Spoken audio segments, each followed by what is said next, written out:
Welcome back. Today we're talking about astrophobia, which is the fear of space. We'll also be touching on astromegalophobia and why that's just too many syllables for one word. What is the fear of space? If you're like me, you just think space is cool as hell. But this fear, let me tell you, is pretty easy to understand because the more you think about space, the more terrifying it becomes. How does this make you feel? Kinda cool. Guy chilling in space. But think about it more. Think about what he sees. You look up and it's just dark. It's just space. And you know that space goes on forever, essentially. You can say, oh, it's whatever billion light years or whatever. My brain doesn't know numbers past 100. It's what?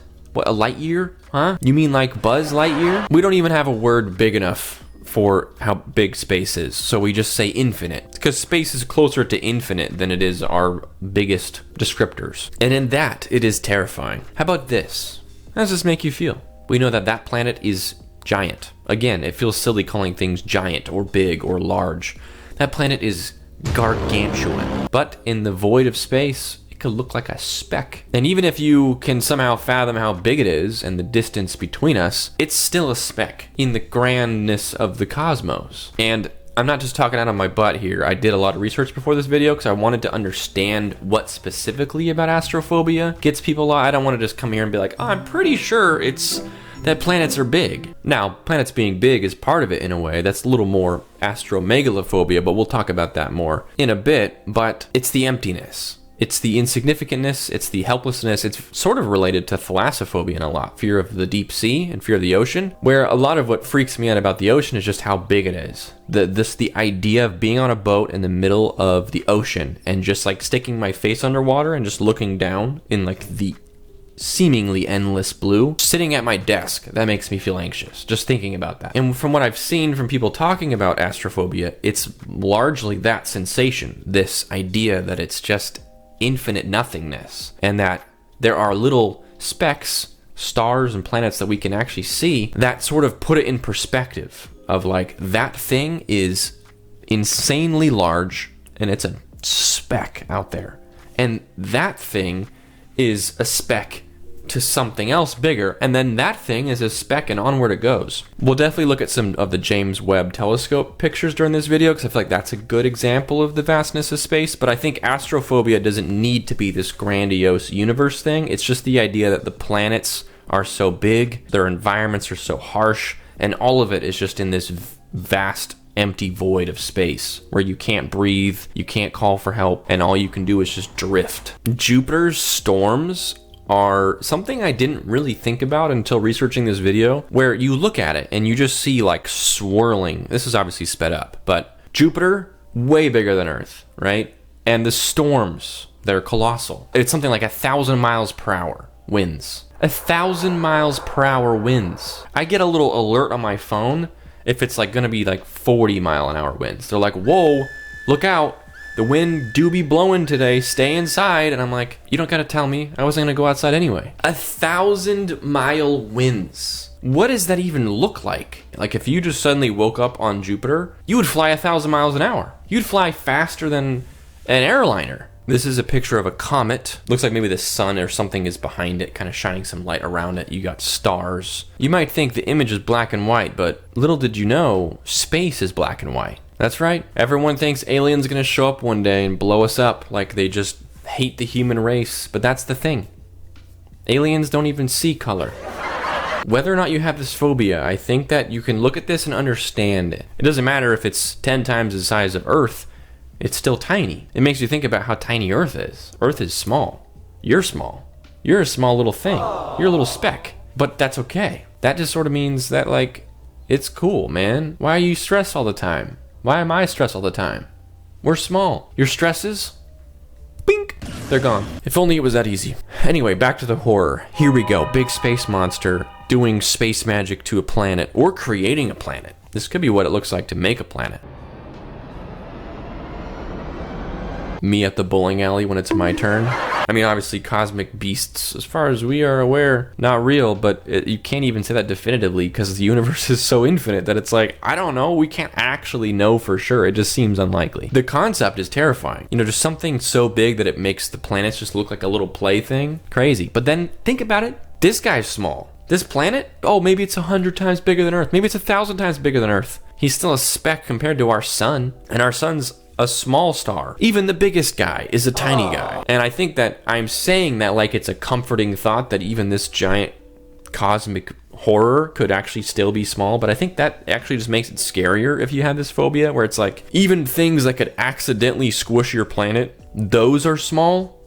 So imagine how small you are in the vastness of space. So while astrophobia is the fear of like the vastness and emptiness of space, astromegalophobia is more about the size of things in space, if that makes sense. So like this image, this is astromegalophobia.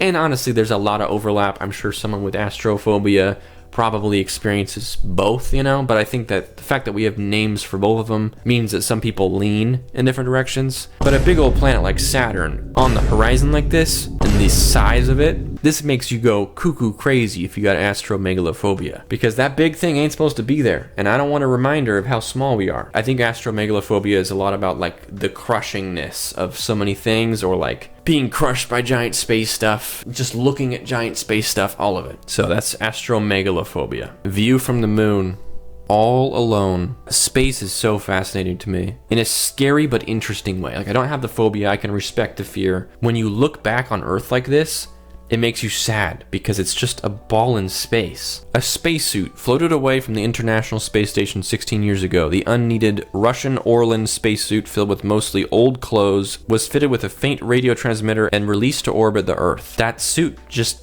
floating out there. Crazy how big the Earth can look while also being small. Like the fact that this and looking down at the Earth are all the same thing is crazy. This is the Black Spire Pillar from the Eagle Nebula, which is about 9.5 light years across. That's 90 trillion kilometers. See, that means nothing to me. 90 trillion kilometers?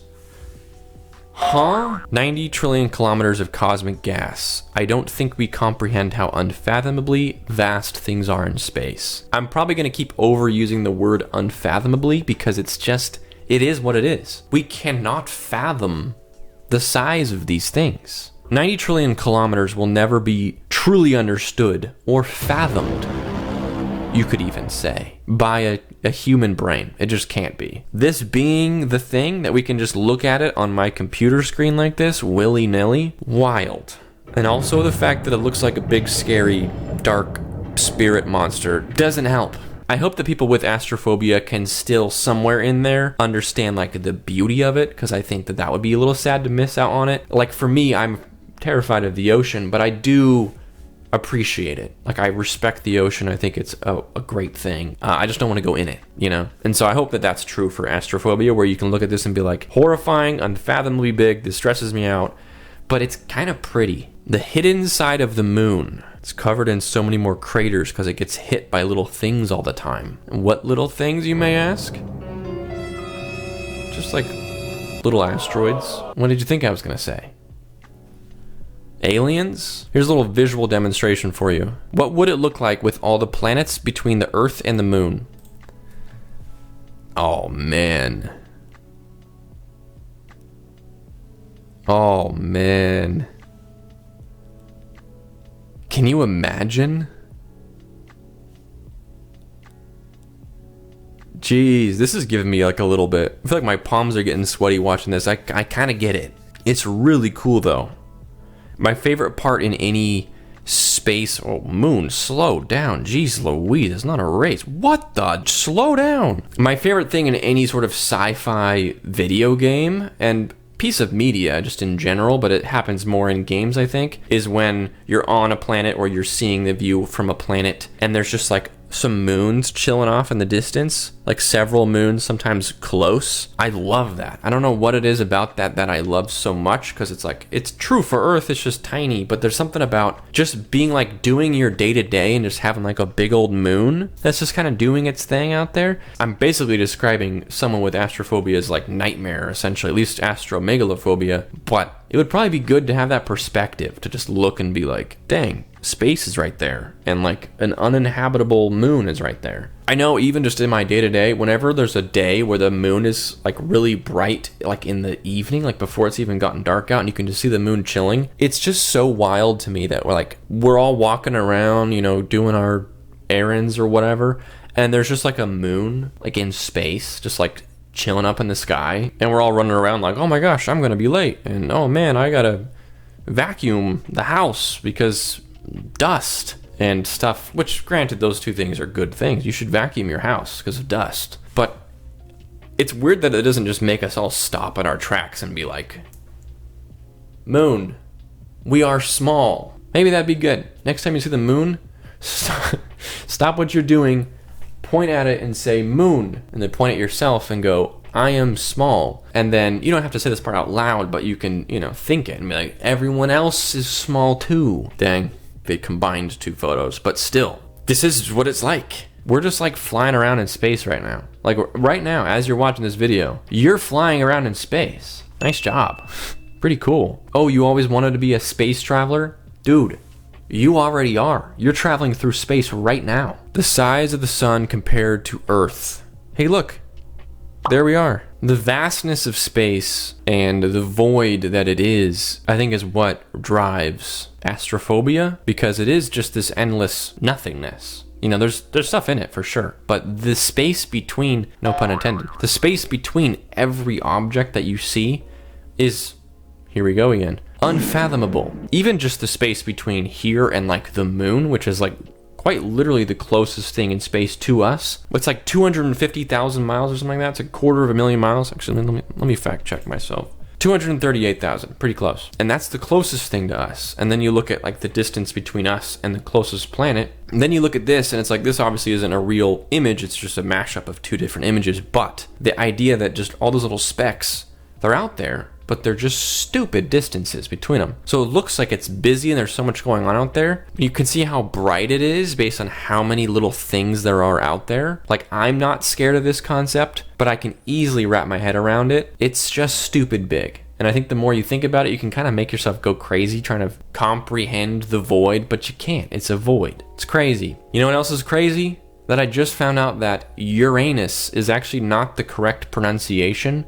Although so many people, at least in America, pronounce it that way, that it's sort of become like an honorary correct pronunciation, but it's Uranus. Isn't that stupid? Uranus? You have the option to call a planet Uranus, and you're going to say Uranus? No. I'm sorry, NASA. All right, let's go ahead and wrap this up in a minute here, but let's look at a couple James Webb photos because some of these are fascinating. This one makes my brain go swirly, kind of like this picture, actually. These are all galaxies, and they look like different flavors of jelly beans. Just looking at this picture, you can get like their personality in a way. It doesn't make any sense, but like this one's like a swirly guy. This one's like a ring one. This guy's a show-off. Galaxies. Galaxies. Not planets. That'd be big too. That'd be crazy too. Galaxies. You're small. This one, they call it the Phantom Galaxy. Excuse me? This looks unreal. The spiral shape of this and like the little gaps in it and this giant glowing blue light in the center. It's magic. I've often complained in my day-to-day life that there's no like magic on Earth. You know, I'm a big consumer of fantasy media, and I think that I would like to be able to shoot a fireball every now and then. Just like, I've got my own hobbies, but I wish one of my hobbies could be wizardry. You know, wouldn't that be cool? But I think there is magic. Not on Earth, but I think space is magic. I don't know. I look at this and magic is the best word I've got, because in a literal sense, things people considered magic in the past are things that we just didn't understand scientifically yet. And so we don't really understand this yet. So in a way, in that definition, this is magic. I think even scientists are looking at this and being like, what the hell is this? All right, we're going to go ahead and wrap this up, and we're going to wrap up with the scariest image of them all.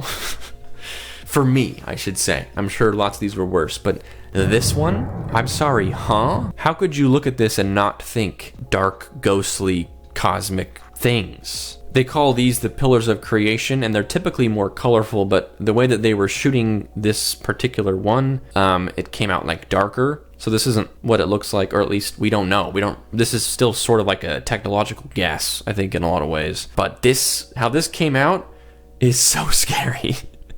If you look at it long enough, you can pretty much define multiple like heads and arms and eyes and things. Like, look at this one right here. This dude got 2 eyes. This isn't even astrophobia. This is just like, that's just an objectively scary photo, regardless of what it is. Even if someone just drew this on a tablet, still scary. But the fact that it's a James Webb telescope image is scary. But yeah, space ghosts are real, and I will leave you with that. Thank you for watching. Yeah, first time we've talked about space specifically. We've talked about megalophobia, which brings up planets a lot, but we never talked about that as its own phobia. With Starfield coming out in a couple days, or it's already out for those of us that make bad financial decisions, the space has been on my mind. It's always on my mind, but I figured it was a good time to do this. So thanks for watching. Let me know if you have any other interesting phobias or phenomenon you want me to check out, and maybe I will, maybe I won't. I don't know. We're super close to 100K. I feel like I've gotten a crazy boost the last couple days, so thank you guys for that. I thought I had like maybe a month until I hit 100K, but I probably have like a couple days left at this point, so I'll do something special for 100K. Like I said, I thought I had more time, so it might be a little while before I get some sort of special video out, but just know I want to do something special to celebrate. But yeah, thanks for that, and I'll see you guys next time. Bye-bye.